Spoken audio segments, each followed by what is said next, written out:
You're listening to the Journey Beyond Divorce podcast with Karen McMahon. We invite you into a journey of healing and personal transformation that will radically change your divorce experience, heal your heart while refining your character, and enable you to be effective and feel empowered as you navigate the practical and emotional challenges of divorce.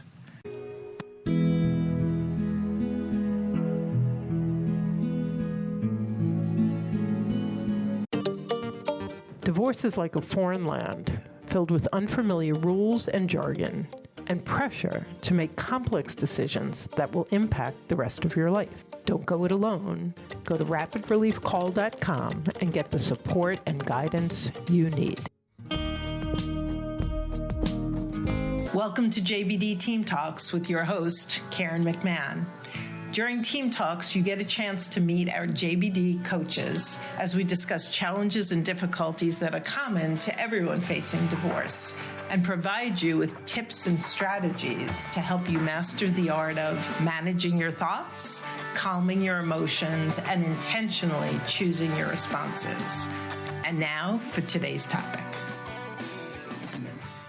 Hey folks, welcome back to another episode of JBD Team Talks. Today we are discussing Beyond Blame, cultivating your best self during divorce. And as we all know, when faced with all of the complexities and emotions around divorce, none of us really show up as our best self in the beginning. But there are ways of shifting that. And today I have with me Carrie Doubts, who's going to share an approach that can really allow you to show up as your best self and open possibility and opportunity. Welcome, Carrie. Thanks, Karen. It's great to be here with you. This is a great topic. And so I'm excited to dive into this. Everyone needs to hear this. I think so. Look, nobody sets out to be their worst self in any situation. We don't get up in the morning and go, how can I be a real biatch today to everybody? And especially when you're going through a divorce. Like you said, there's all the complexities, the emotional roller coaster that you're on. And the stress of divorcing tends to bring out the worst in us, especially if it's a high conflict situation, which many of our listeners are dealing with. Yeah. And boy, we've all heard horror stories about divorces going wrong with people bringing their worst self into play. I wonder if you have any stories to share, Karen. Yeah, I would. The one that comes to mind immediately is a client who's practically become a friend over the years. She's just wrapped up an 8-year divorce, and her boys were barely in grade school when it began. So it's been more than half of their life practically. And a lot of things made it one of those horrific divorces, but one of the things was communication and the blame and accuse, defend and justify dance that went on that really never got anyone anywhere. And so there were massive amounts of emails, primarily emails. And for my client, while her heart and intention was in the right place, the way that she would engage in those emails was kind of like pouring gasoline on the fire. And the very thing she wanted, which was for everything to stop, was the opposite of the outcome of what she was doing. And so today's topic, I think, really talks about how to pivot from that. So thankfully, they're finally done. But boy, was that a marathon. 8 years, my goodness. I can only imagine how stressful that was for all concerned, especially the children. So, wow. 2 young children feeling utterly powerless for so much of their life with their own attorneys and the whole kit and caboodle. At the end, things worked out okay. So let's just talk about that, because I think that the whole blame and accuse, defend and justify thing is part of what we want to spotlight for clients on how to do it differently. Yeah. Yeah. And for those of us who are of our age, we remember all those Star Trek shows, right? Where, okay, they're in the ship and the other ship who is going to do them harm has got them locked into a tractor beam and they're powerless to get out. And you see them all scrambling, but it's a tractor beam. We're going in, we're going to crash. And it's this whole thing, like it feels like you're being pulled into this kind of a situation, and it's drawing us to our doom. I mean, we can see it. It's like nothing good is going to come of this, but we're doing it anyway.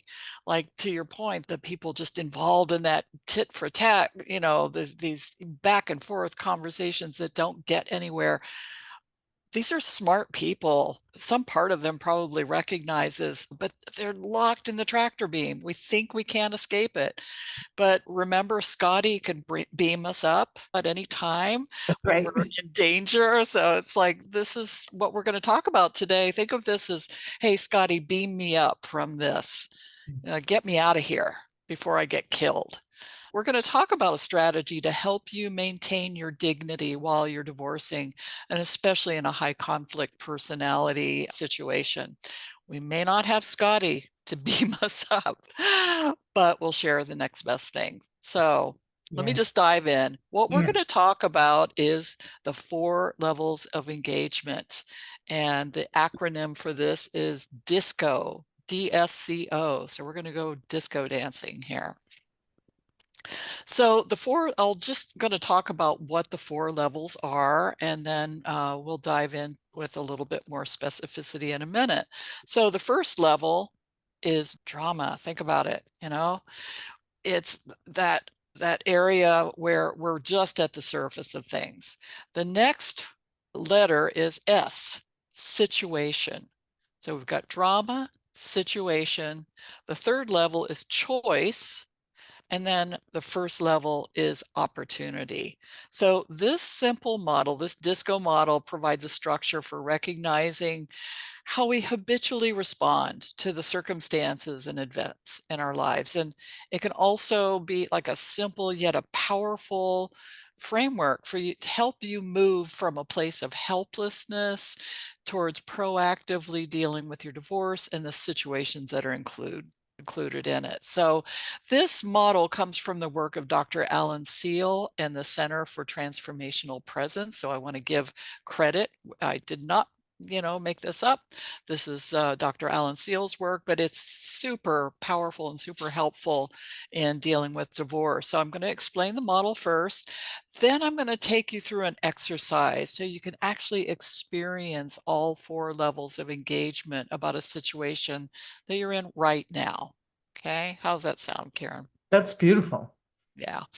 So yeah, really the DISCO model gives us a structure for getting to the true essence of what's really going on and as quickly as possible.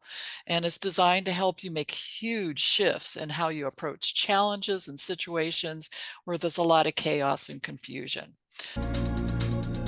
Have you lost yourself in your marriage, fallen into self-doubt, insecure and uncertain of your own viewpoints?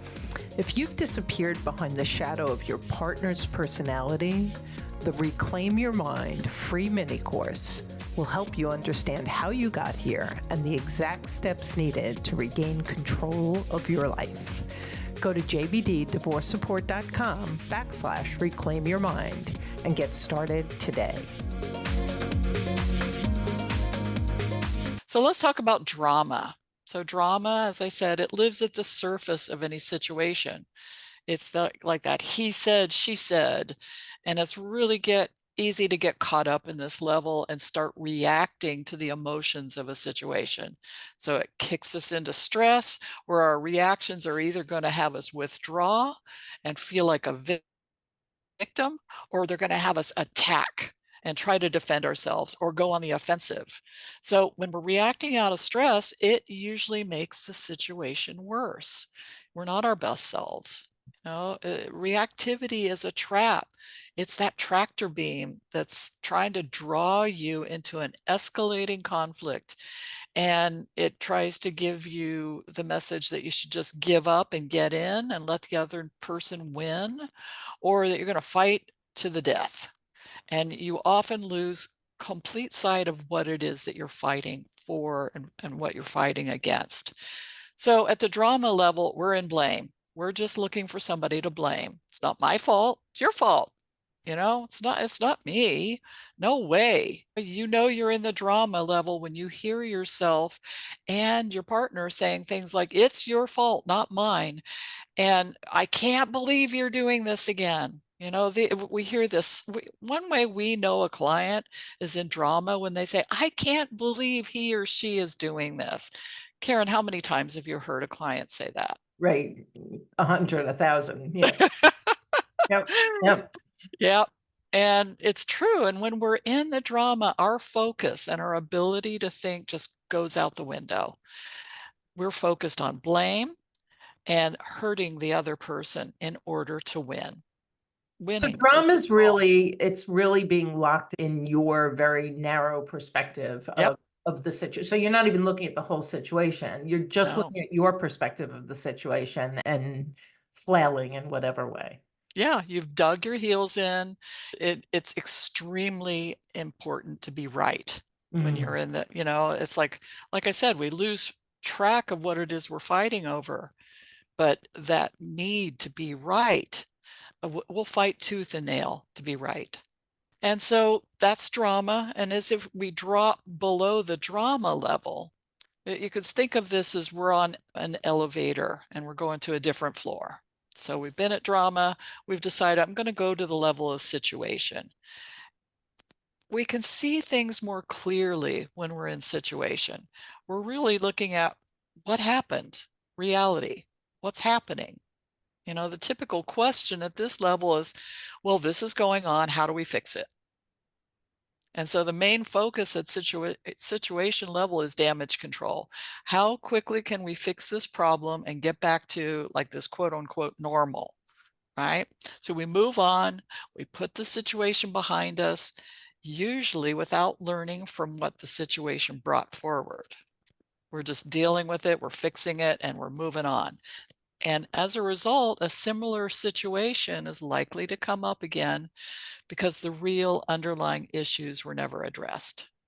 Yeah, so that's what I just wrote down here. So I'm hearing inquiry, damage control, surface dealing, not Yeah, really dealing with the root of the problem, dealing with the symptom maybe of the problem, exactly. and moving on. And then why does this keep happening to me over and over again, right?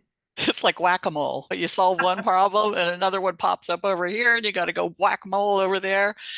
And, unfortunately, this level is often as far as we'll go, right? We're all well trained to look for who's to blame in drama or to be problem solvers, and we'll remain in these two levels. Yep. So the third level, choice, is where we get invited into a shift in consciousness. This is a whole different game. We're not talking about choices of how to fix a situation, but we're talking about a choice of who will we choose to be within this situation. And at this level, we're asking questions like, who do I choose to be? What's my role in this situation? What are the qualities that I need to embody to achieve an outcome that's for the highest good of all concerned? So we may not be able to change the circumstances or certainly the other person or the situation, but we can at least choose who we're going to be when we're dealing with them. So we're claiming responsibility and choice in the matter, and this opens the door for transformation.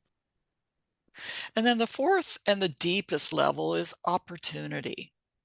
And this is one we hardly ever get to in our culture. It's where the most profound leadership and service can take place. And our question here becomes, what's the opportunity here? What wants to happen that is for the highest good of all concerned? And this level is really where true power lies. And the situation is here for a reason. This is where we're willing to look at everything that's taking place and go, there's something that wants to occur in this situation, in this family system, perhaps, in this relationship with my kids, in this relationship with my parents and in-laws. There's something that this whole situation is providing as an opportunity. It's not very easy to really get into this, This is where coaching can really help people, because as we take people through the levels, they're able to calm down and they're able to get their thinking, that executive part of the brain thinking, and get the heart engaged and get the intuition of the belly engaged and go, what? There is a gift in there somewhere, and I'm going to find it. Yeah. And if you're in chaos and fear and anger, you're Yeah. not even going to be able to see that. It helps if you have this kind of a framework to practice, and practice it maybe on smaller things. And so we'll take everybody through this in a minute, but there's usually a direct correlation between the drama level and the opportunity level, meaning the bigger the drama, the bigger the upset, the greater the opportunity. It's like that tension that happens at the level of drama is really wanting, in the best sense, to get our attention of, hey, there's an opportunity here, a big opportunity. It's when we live in drama and situation, our lives are going to be about struggle and problem solving. And we give the power to something outside of us. We reinforce the consciousness that will keep us stuck in that victim perpetrator consciousness. Now, when we move into choice and opportunity, we take our power back. You know, as you're talking about this, it almost sounds like the opportunity level requires some level of surrender, right? To this bigger, there's something that wants to happen here. And so that's so scary, especially in divorce, where it's like, I barely have control over anything. I could at least control this conversation. But now you're basically saying, well, big drama means that a big surrender would invite a transformation, something significant. Yeah, absolutely. Absolutely. And it takes, I think, a lot of courage to be willing to go there. And we're not going to do this on our own. Obviously, it's like, no, I can't figure this out. You're not going to figure it out in your head. It's like being in the presence of a coach or somebody who is really creating a safe space for you to do this work. And you're not just going to, oh, let me just go straight to opportunity. You're not going to go there. It takes some time. And none of these levels are wrong or better. We're not saying that this is the right way. We're just saying that if you really look at any kind of situation you're dealing with, and if you realize you've been on the drama level for a long time and you can see nothing is happening, nothing is shifting, nobody's getting what they want, then it's maybe time to at least drop into situation and go, look, here's our situation. Can we just fix this? And one of the most profound opportunities that I've worked with a client in was a client that I've been working with for quite some time now.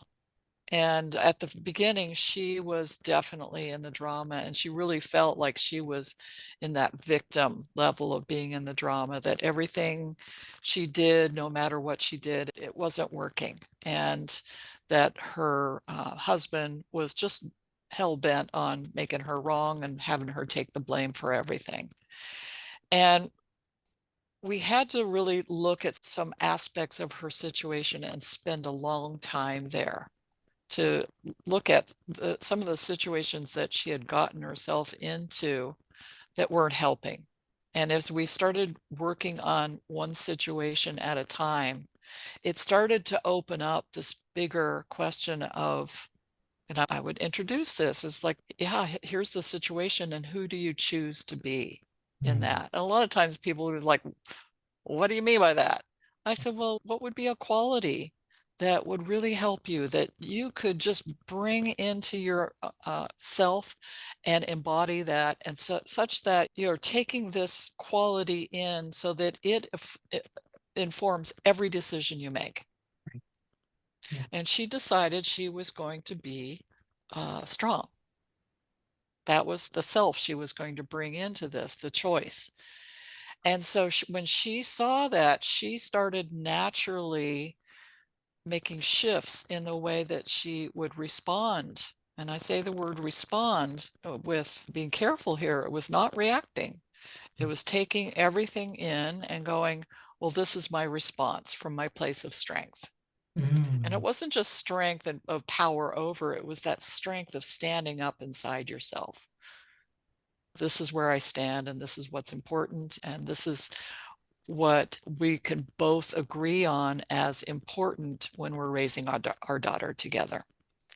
And so, we're going to go back and forth between all the levels, but once she got it, once she said, oh, okay, I get this, it started to just work its way into everything that she was talking with her husband. And not only that, it carried all over into her work situation as well. Yeah, So because once you're really clear on how you're showing up and how you want to be different, you can't really unlearn that, right? You can't mhm, really forget that. And I just want to point out that as you're describing this, the need for a safe person and a safe space to, number one, be able to acknowledge where you are when you're in drama yeah, or just situation, because it sounds like having that safe space to say, I can do better. I can be better. There's something inside of me that I can pull on, requires a place and a person to do that with, where you can be that vulnerable. And it sounds very vulnerable. yeah, absolutely.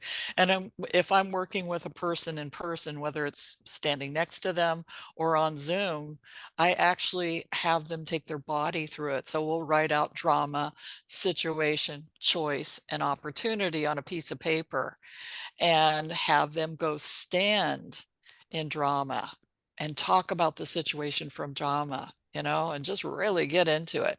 And it's like, well, he always, she always, I can never, just really just go for it, right? And then, okay, anything else? Are you done? Let's move to situation. And then they go into that energy of situation and they start thinking differently. They start talking differently. They start, Mhm. well, I can see that this is really the problem, and this is how I would come at fixing that. And we spend some time there, and then we have them step on to the next paper, which is like crossing a threshold into choice. And that's where the power, that's where you just see them sort of take a deep breath, and you can see them open up into like the fullness of who they really are. And then this is where it's something awakens inside this person, and it just goes, oh, I choose to be loving, or I choose to be clear, whatever it is. That's like it drops in for them. And then we can go back to situation, and with that clarity on who you choose to be, what's your next action? Then we can go over to opportunity. So standing on these pieces of paper helps people connect with the energy that's already there. I It's love really that magical. exercise. Yeah, Yeah. it Yeah. sounds magical. Yeah. Yeah. And it's fun to do on Zoom too, because I just like, hey, we're going to get up, move around. So draw these pieces of, get out your pens and we'll do this. I'm going to take everybody through this process, and your listeners may want to do this, is just like write on a big piece of paper, kind of like this size, drama, and then another piece of paper, situation, and then another piece of paper, choice, and then another piece of paper, opportunity, and just place them in different areas of the room. Also, you can just do this as a pen and paper exercise. So I think if it sounds like now's a good time, shall we go ahead and go through the exercise? Absolutely. Let's dive in. Okay, so everybody just take out a piece of paper and a pen.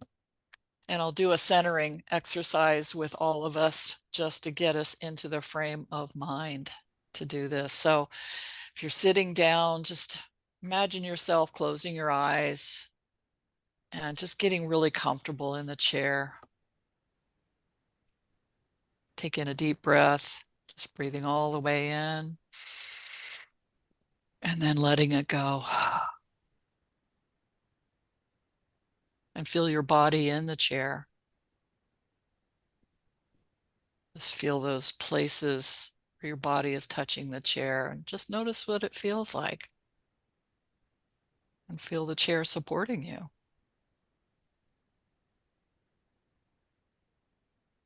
And then we'll take in another deep breath all the way in and just let it out. Feel your feet on the floor. Just notice that grounding energy. as you connect with the floor. And then one last deep breath all the way in. And breathe it out. And with the breath out, just imagine yourself letting go of any preoccupation, any distractions. This is a time that you've created to be with yourself, to take care of yourself. And so let's use the creative imagination. So with your eyes closed, imagine in front of you is an elevator. You're standing in front of it. And there it is. The doors are open. You step into the elevator. You notice that there's 4 floors in this building. And the buttons are labeled D for drama, S for situation, C for choice, and O for opportunity. And so your first stop is on the floor of drama. So just push the drama button. And when the door opens, step out. And you're on the floor of drama. So choose a situation or a circumstance in your life or your work that's getting your attention right now.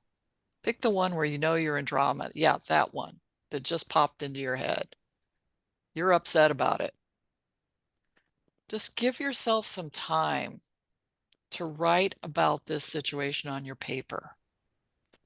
Write what happened, what he, she said, did, how you felt about it, how you wanted to react to it. Remember, you're on the floor of drama.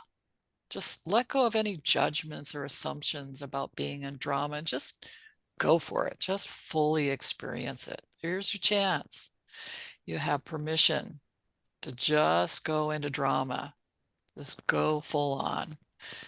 And just pause this recording until you have finished writing about your situation in juicy detail.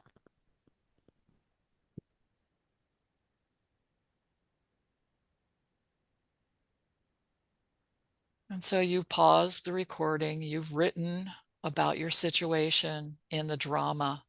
Just notice how it feels in your body. Notice how it feels in your whole energy system when you engage with your issue from the drama level. And I'm going to ask you a few questions. Don't think about them too much. Just write down the first thing that pops in your head. So what happens with your breath when you're in drama? Is it deep? Is it shallow? Is it fast? Is it slow? You might even feel like you can't breathe. Just notice. Write that down.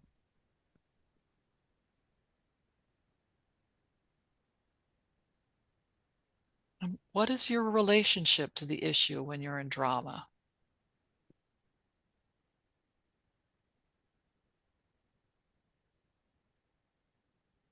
Meaning, how important is it to you? What matters to you in this situation? What's really important? Be honest here. It's okay to say, I just want to hurt that other person.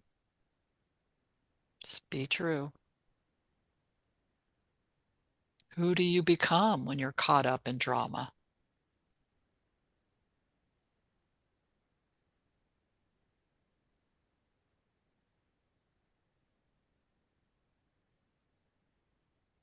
What did you love about being in the drama? Could be that finally you got a chance to tell your side without being interrupted. You got to be right.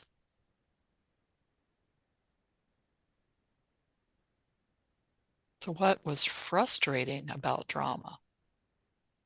Just notice what pops in to answer that question.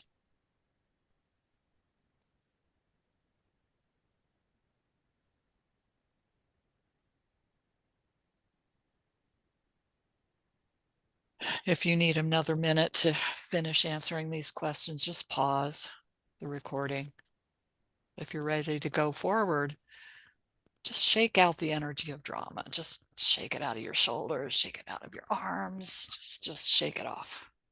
All right. Whew, that felt good. So again, close your eyes and imagine you're standing in front of that same elevator as before. Step onto the elevator and push the button for the floor of situation. And when the door opens, you step out. And so the situation level is all about the facts. Acknowledge what's actually happening and the series of events that got you here. And having gotten past the emotional triggers, here you can analyze the situation and look for what to do. So your main objective is to fix whatever is wrong or whatever is not working and to make things okay again. So that same situation you were talking about in drama, bring it into the objective, analytical part of your brain. Just take a few minutes to approach your issue from the situation perspective. And write about how to figure it out, what's going on, and just how to just fix it now. And so you can pause the recording until you've completed writing about the situation.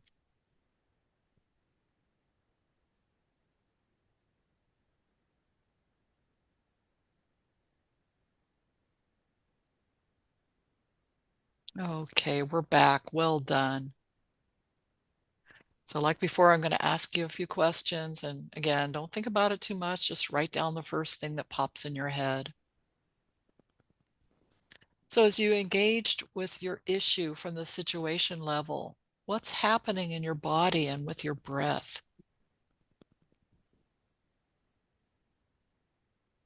How's it feeling in there? How did it feel to be at the situation level?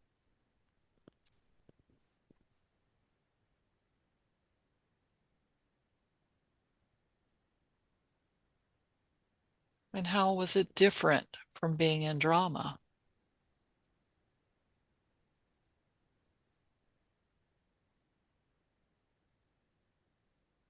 And what's shifting for you in your relationship to the issue? What are you noticing? What's got your attention?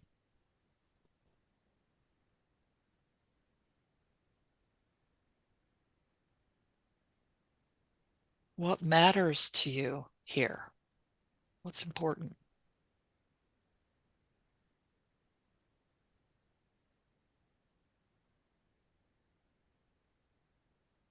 What felt good about being in situation?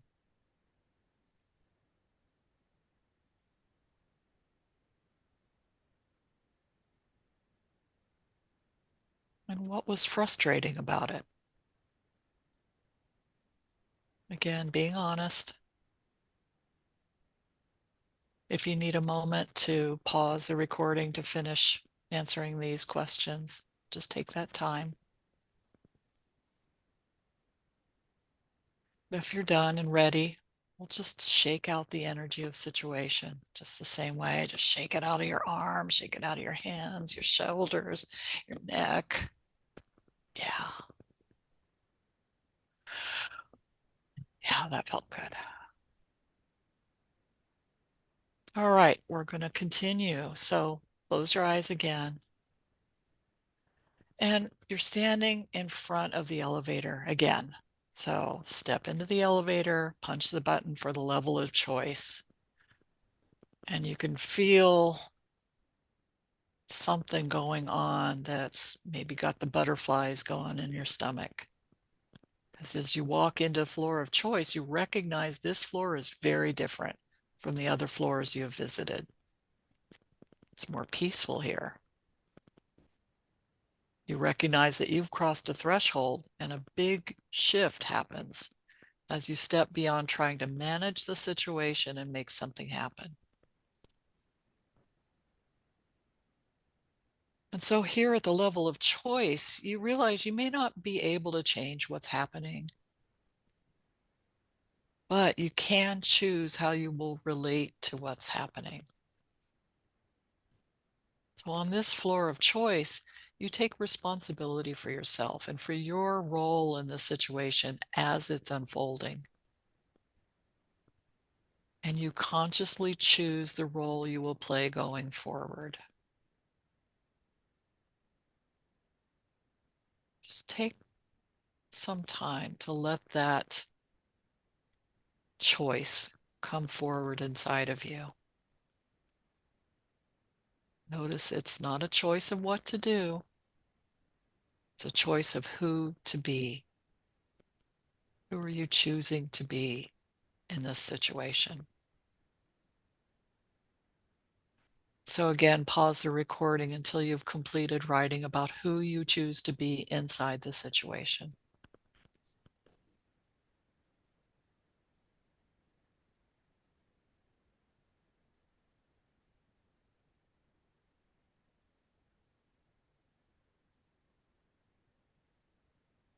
So we're back. Great work. Takes courage to do this work, so I acknowledge you. What's happened now that you've crossed over into choice? What's happening now with your breath, your engagement, your relationship to the issue? Just notice what's different. And what becomes important to you when you step into the level of choice?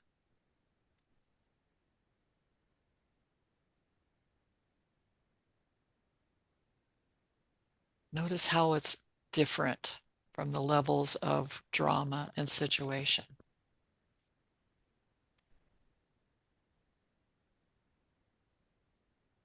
So if you need time to finish your writing on this,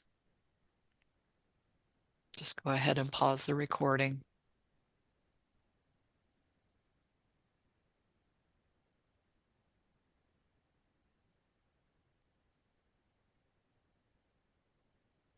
So welcome back. You've made a choice of who to be, who you choose to be in this situation. And so close your eyes again. And you're again standing in front of the elevator. So step into the elevator and select the button for the level of opportunity.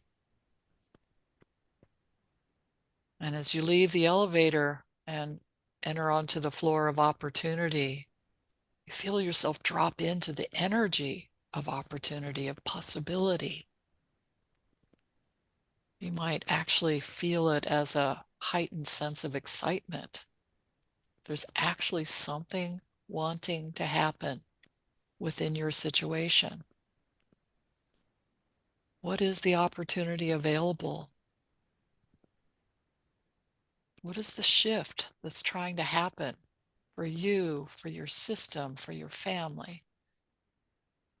What's the message that is trying to get your attention? So take your time to uncover the opportunity that's waiting for you. And don't feel frustrated if you can't get there. It's okay. Just do your best. Just taking a couple deep breaths while you let the opportunity speak to you. And then pause the recording until you've completed writing about the opportunity.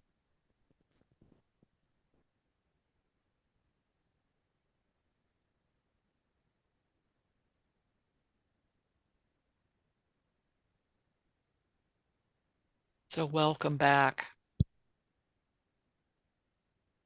Just acknowledge yourself for doing this work and for being willing to step into a whole different way of thinking about your situation, a whole different way of relating to it. And what happens when you come to this story from opportunity? What's happening now with your breath, your engagement, your relationship to the issue?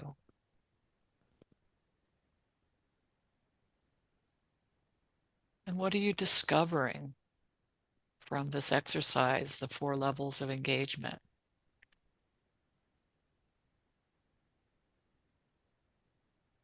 If you need more time, you can pause the recording to finish your writing. if you're ready to go on.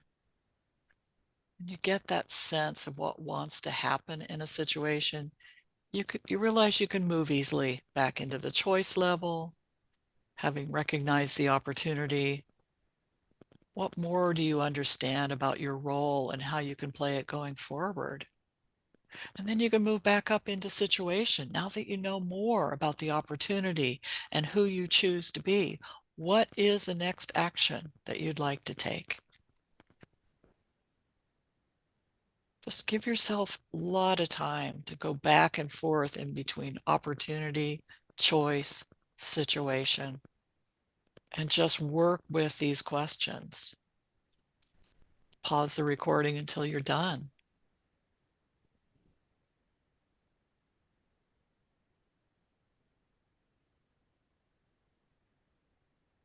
And so, welcome back. Just give yourself a huge round of applause for doing this. Yay! Yeah, it's just like, what did you discover? That's always my favorite question at the end of this, because people often are astonished. It's just like, I didn't even know that I had that ability inside of me. So doing this process will automatically result in you bringing your best self into the divorce process, because it makes you conscious. It brings you into that level of consciousness. It helps you respond to the situations and the decisions that need to be made from a place of conscious choice. And doesn't it feel good to know that you can step out of the drama and step out of being manipulated by someone who is a master at playing in the drama sandbox, and take your power back? Doesn't that feel good? You may not be able to change how your spouse or how your partner plays in the sandbox. However, you do have complete dominion over how you choose to play. And I often tell people, think about this, like, transport yourself into a year from when your divorce is finalized and you're having coffee with a friend and they ask, hey, how did your divorce turn out? And you're able to just calmly look them in the eye and just say, I'm really proud of the way I handled this. I brought my best self into every situation. I can hold my head up high. I actually became a better person because of my divorce. So in a way, I'm grateful that it happened. Can you imagine yourself saying that? It does happen. This is what my clients say to me sometimes. So yeah, that's the process. Are you facing high conflict divorce after enduring a long-standing power imbalance with your spouse? Don't let fear and uncertainty hold you back. Our Divorce 101 program provides an experienced and compassionate guide to empower you with new techniques to manage emotional, financial, parental, and legal challenges. Visit jbddivorcesupport.com/divorce101 and get started today.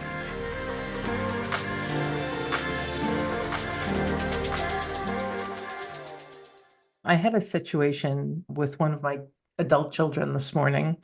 It wasn't ginormous, but we were wrangling in the drama sandbox. And so I did this exercise along with everybody else. And it was really quite fascinating for me to see where my fear was in the situation mode. And then you asked what's happening in the choice mode, and I felt this release from the stress, this smile, this lightness, and a sense of empowerment in the situation. And what's interesting is when we got to the opportunity, like it was like a lightning bolt. Like there is such an amazing opportunity for me and my son in this situation. And I love how, first of all, your voice is awesome, Carrie. It's so like loving and gentle and kind. And as I got there, I felt this excitement and encouragement of, and we're going to have the conversation tonight. And it's like, of what wants to happen. It became like really clear the win-win that wants to happen in the midst of what feels like a struggle. And so I just wanted to share that with the audience, that I've never gone through this exercise. I didn't know about this exercise. And that was just beautiful and powerful. And I really encourage you to, I mean, again, Carrie's so easy to listen to. Save this episode and listen to it a few times and take yourself through this, because if this can be the way that you approach each of the twists and turns and bends within your divorce, you will emerge like totally loving yourself, just being that really refined version of yourself and being proud of yourself. So this was beautiful. Thank you so much. You're welcome. I'm so glad that you had your own example to work through. And I worked through this exercise recently with a situation with my brother. And I mean, similarly, we're human. We get sucked into the drama for sure. But it takes that remembering, oh, there's another way. There's a better way to go through this, where I can come back into, who I choose to be, instead of being the victim of yet another situation where I feel powerless. So thank you for that, for going through with your own example. I use it. Like I said, I'm not above getting in the drama sometimes. But I So think we could all use to disco a little more often. yeah, let's just go a little bit more. I love that. And I love how simple it is in Yeah. terms of the acronym. And you did such a beautiful job of explaining how to give yourself the time and space to stand in every level of this. And I love the elevator concept too, because there is something about envisioning yourself leaving that level and levitating up to the next level, which Yeah. is Yeah. Yeah. Well, thank you. I enjoyed sharing it. I hope everyone gets value from this. And yeah, just disco dance your way through the next challenge and let us know how it goes for you.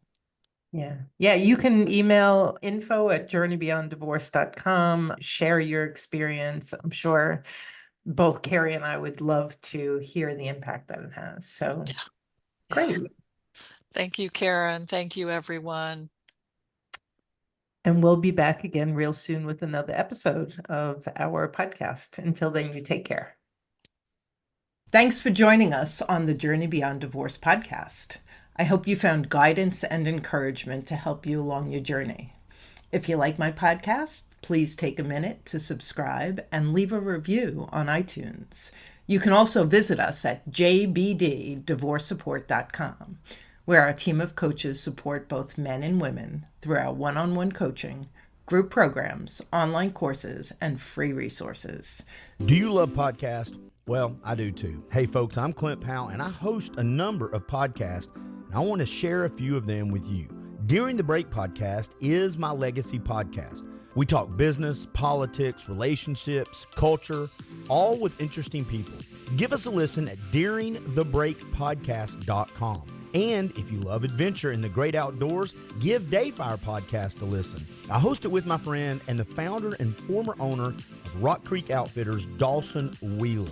We talk climbing, hiking, biking, paddling, running, camping, the van life, conservation, and gear, all wrapped in stories of adventure from around the country and from around the world. Find us at dayfirepodcast.com. All of my podcasts can be found on your favorite podcast platform. Oh, and if you like crime podcast, give thecrimecast.com a listen.